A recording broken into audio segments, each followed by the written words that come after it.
Alors, voici la deuxième Stormhost, parce que ça fait déjà presque 1 heure que je parle. On va essayer de faire plus vite, j'ai déjà la voix cassée.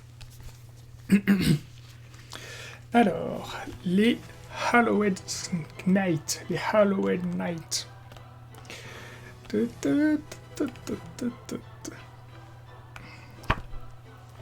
Alors, qu'est-ce qu'ils ont les Hallowed Knight? C'est ça. Les Hallowed Knights sont habités par un intense feu intérieur qui fait reculer toute la négativité par la seule force de leur foi. C'est ça, ce sont des croyants. Ce sont des croyants perpétuellement en croisade, même lorsque celle-ci les conduit dans les régions les plus impies des royaumes. Qui peut triompher des ténèbres sinon ceux qui ont la foi? Gardiens et protecteurs spirituels des peuples libres, les Hallowed Knights ne cessent jamais leur croisade pour faire la preuve de la suprématie de Sigmar. Bon, c'est des fanatiques, quoi.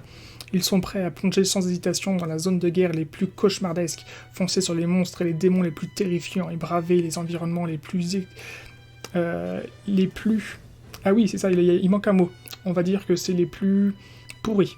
Pour exécuter la sentence de Sigmar, qu'il s'agisse de plaines de soufre ou des marais du jardin de Nurgle. La force de leur croyance en la puissance du dieu roi confère aux Hallowed Knights un bouclier spirituel contre la magie maléfique, bien que, hormis dans leur chambre sacro-sainte, peu d'entre eux soient initiés aux arts mystiques. L'acier de leurs âmes est... Oh putain, mais dis donc, je sais pas si c'est des copier-coller de traduction. L'acier de leurs âmes est... les protège contre la corruption éthérique de la même façon que leurs armures de Sigmarite les protègent des haches, des épées, d'ennemis conventionnels. Décidément, un Game Workshop avec leur copier-coller, ils se retrouvent à faire des trucs tout pourris. Hein. Les Hallowed Knights sont fiers de prouver leur pureté qu'ils voient comme leur qualité essentielle. Ceux qui meurent encore et encore pour Sigmar reçoivent parfois des parchemins d'honneur sacrés et 72 vierges afin de puiser de la force dans les saintes écritures qu'ils y trouvent. Les commandants des Knights, habitués à souffrir au nom de Sigmar, trouvent l'énergie de combattre même lorsque les blessures les condamnent au martyre. Bon, alors...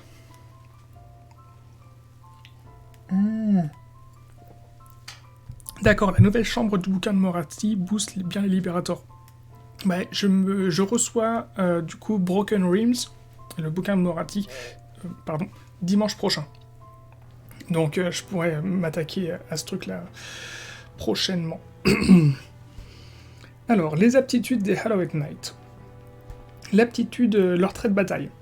Si une unité Hallowed Knight amie est affectée par un sort ou sort persistant, jetez un dé sur 6+, ignorez les effets de ce sort sur cette unité. Voilà, donc ça c'est bien pratique, ça fait une petite couverture magique. Ensuite, l'aptitude de commandement. Vous pouvez utiliser cette aptitude de commandement au début de votre phase de héros. Si c'est le cas, choisissez une unité Hallowed Knight amie entièrement à 9 ou moins du héros, ou entièrement à 18 du général, donc de votre unité qui est générale. Ajoutez un au jet de course et de charge pour cette unité jusqu'à votre prochaine phase de héros. De plus, jusqu'à votre prochaine phase de héros, cette unité peut courir et charger dans le même tour. Donc c'est quand même bien pratique, hein, ça vous fiabilise les charges, ça vous fiabilise le déplacement. Aujourd'hui, de toute façon, il y a tellement d'armées qui ont des bonus de déplacement monstrueux sur son champ de bataille. Ben là, avec les Hallowed Knights, vous allez pouvoir avoir un semblant de déplacement correct avec votre armée de Stormcast Eternal. Trait de commandement de votre général. Force du martyr. Jetez un dé si ce général est tué à la phase de combat. Sur 2+, ce général peut effectuer un mouvement d'engagement, puis attaquer avec ses armes de mêlée, avant d'être retiré de la partie. Bon, écoutez, on va dire que c'est toujours ça de gagner, mais en général... Comme les... à part si vous avez un Star Drake, les héros, les généraux Stormcast Eternal ne sont pas des brutasses de corps à corps. Ce sont des héros qui sont au contraire plutôt équilibrés pour avoir des stats correctes un peu partout, mais du coup ils sont pas optimisés. Il y en a, à part les Star Drake, il y en a pas qui sont optimisés pour être des brutasses de corps à corps. Donc écoutez, vous allez pas être hyper content de vous dire que vous allez pouvoir rentabiliser votre héros grâce à ça. Ça sera pas le cas. Ça va pas rentabiliser votre héros de lui offrir une phase de combat. Artefact de pouvoir, parchemin de pureté, à votre phase des héros, soignez une blessure allouée au porteur. Bon, bah voilà, c'est toujours ça de gagner pour pouvoir le soigner. Alors, comment j'ai pensé cette armée? Les Hallowed Knights sont donc constitués de fervents croyants, des fanatiques de Sigmar. On va donc constituer une armée avec au minimum 2 prêtres et avec des paladins c'est l'occasion d'utiliser le bataillon Confrérie de Dévastation, qui en réalité n'est pas un bataillon très intéressant. Alors, je vais vous faire rapidement donc, la présentation de ce bataillon. C'est également un bataillon, comment on va dire, précédent. C'est un bataillon qui existait déjà dans la première version des Slancast Eternal, comme l'aile d'avant-garde que je vous ai présenté auparavant pour les Hammer of Sigmar. Pour les Hallowed Knight, la confrérie de Dévastation est effectivement un bataillon qui existait déjà auparavant. Alors pourquoi il est pas fou? Il est pas fou parce qu'en fait, il vous faut mettre 5 unités. Et que 5 unités. Vous n'avez pas le choix, c'est 5 unités et que 5 unités. Et je trouve personnellement qu'il y a dans ce bataillon, en fait, quasiment 2 unités qui sont en trop. Donc il vous faut mettre une unité de Rétributor, ce sont des paladins, une unité de Protector, encore des paladins, une unité de Decimator, donc les 3 unités en fait de paladins différentes, et qu'une seule. Je trouverais ça bien, en fait, que ça vous laisse un petit peu le choix, et vous ayez par exemple 1 à 2. Comme ça vous laisse un petit peu de marge. Et ben non, là c'est pas le cas, c'est une de chaque. Et ensuite vous devez mettre une unité de Prosecutor et une unité de Judicator. Et pourquoi l'aptitude de la confrérie ne les concerne pas. Non, ils sont là. En gros, ça vous dit, comme ça vous les avez, si vous voulez les poser, vous pouvez les poser d'un coup avec. Mais bon, en fait, c'est une unité de Judicator, ça fait qu'une ligne. C'est pas comme si vous pouvez mettre 2 ou 3 lignes. Non, c'est qu'une seule ligne. Les Prosecutors, pourquoi ils se déplacent pas du tout au même rythme que les paladins. Les paladins, ils ont un mouvement de 4, les Prosecutors, ils ont un mouvement de 12. Enfin, il n'y a pas de cohérence, tout ça. Bon, quel est le bonus apporté par la confrérie de Dévastation? Si des figurines des 3 unités de paladins de ce bataillon infligent des blessures à la même unité ennemie lors de la même phase de combat, cette unité subit des 6 blessures mortelles à la fin de la phase de combat. En fait, vous allez donc un bataillon. Heureusement, il coûte pas très cher, je crois qu'il coûte 110 points. Mais vous avez donc un bataillon qui vous force à cumuler 3 unités qui coûtent cher. Elles coûtent moins cher depuis qu'ils ont baissé en points, mais quand même.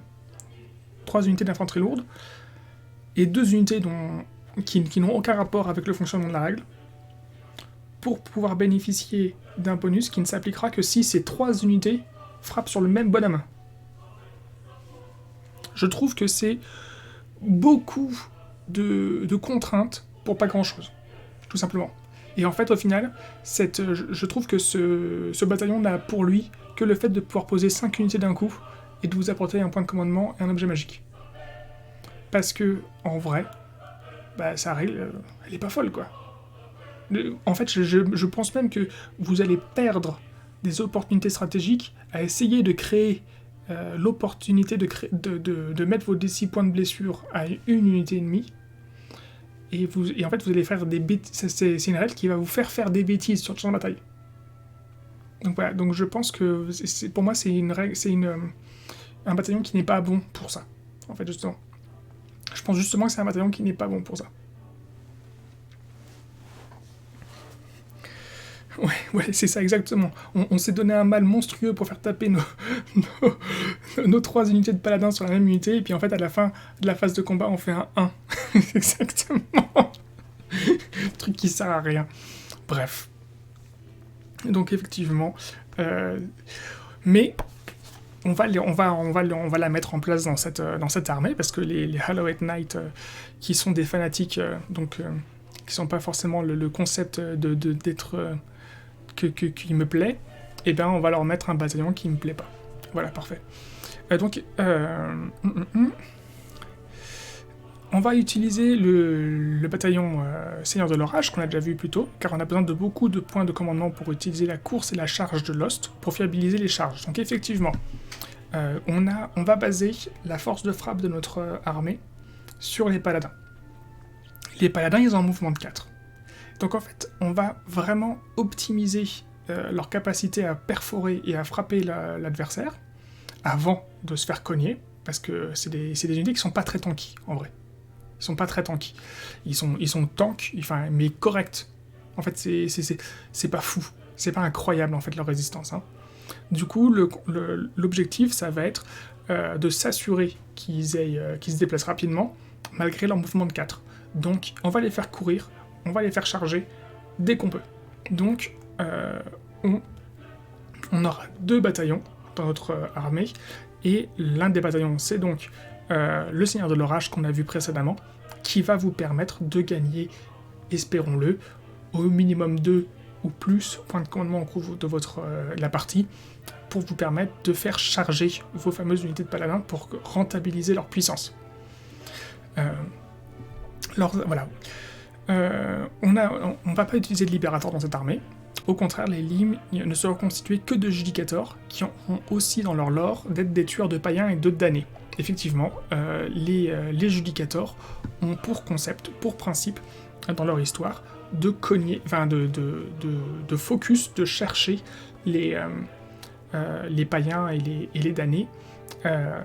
Il y a d'ailleurs des histoires où en fait les judicators, lorsqu'ils ne sont pas sur le champ de bataille en unité, et ben en fait ils fonctionnent en fait comme des inquisiteurs. C'est-à-dire qu'en fait ils peuvent auréolés de toute leur gloire d'être des chevaliers de Sigmar, en fait se pointer tout seul dans un village et aller toquer aux portes et en fait traquer les maudits, traquer les possédés, etc. dans les trucs. Voilà, quand ça ne nécessite pas de faire déplacer un lord héritant ou un lord exorciste, et bien en fait ça va être un judicator ou 2 judicators qui vont se déplacer dans des coins reculés pour faire ce genre de boulot-là. Voilà. Donc c'est tout indiqué d'optimiser vos lignes en ne prenant que des judicators, d'un point de vue historique. Voilà. Donc voilà, vous allez vous retrouver avec cette fois-ci une unité, une armée qui va avoir 42 figurines sur la table. Alors l'armée précédente avait combien de figurines sur la table ? 37. Donc vous avez plus de figurines sur la table. Vous avez plus de figurines, vous avez 103 points de vie. On constate là par contre que vous avez moins de dégâts potentiels. Ah ouais, c'est ça en fait. Et là c'est là qu'on voit quand même que les paladins... Ah, il y a un défaut de... Il y a un défaut pour cogner chez les paladins. Hein. Ils tapent pas assez fort. Ils coûtent cher. Hein. 170 points, 190 points. Mais ça cogne pas beaucoup. Hein. Ça cogne pas beaucoup. Enfin voilà. C'est combien je crois que c'est au minimum 25 ou 26 points de dégâts, les évocators. Donc pour 210 points. Et on est à 41 points de dégâts pour... Ouais, ce serait équivalent. Mais en fait, c'est-à-dire que là, on est donc à 9 attaques et 20 points de dégâts pour les rétributors, donc ceux qui cognent le plus fort, en partant du principe que les 2 masses des astéries feront chacune 3 touches mortelles. Et donc voilà, c'est en partant du principe qu'on va aller au maximum.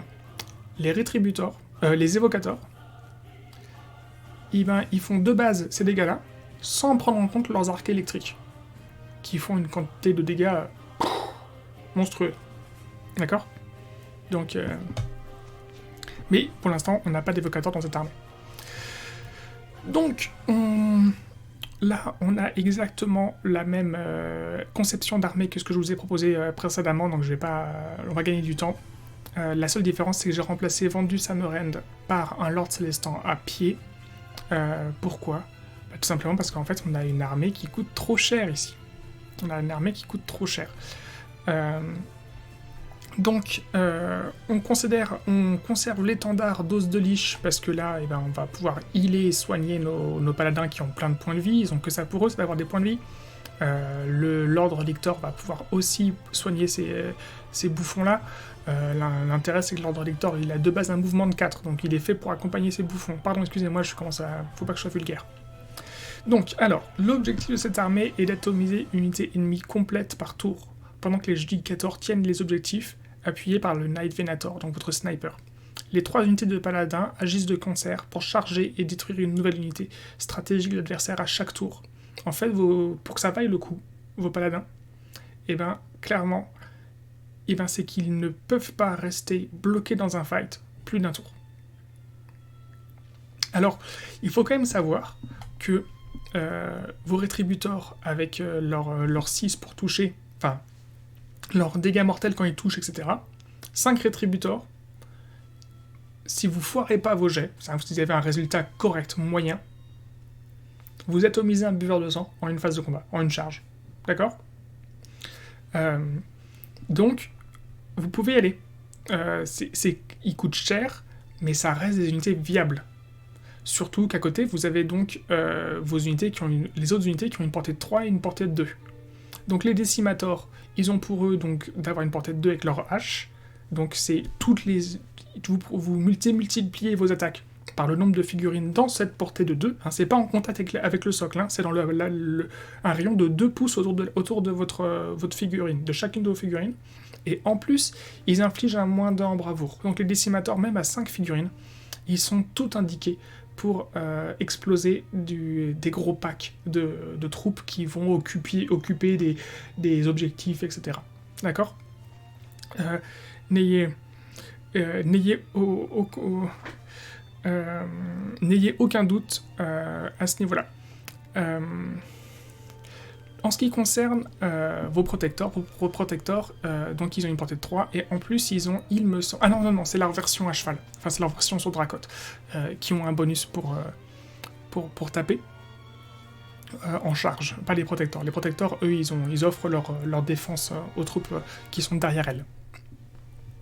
Bref, donc voilà, toujours ici la lueur de repentir pour protéger vos troupes du tir. Vous pouvez donc remplacer, je vous ai dit, par la pierre de chance pour optimiser votre sniper. Donc, cumuler l'aura des décimators et la lueur de repentir pour infliger un moins 3 en bavoure à l'unité à détruire. Ah oui, c'est ça, je vous ai mis la lueur de repentir et pas la lueur de machin chose. La lueur de repentir, c'est...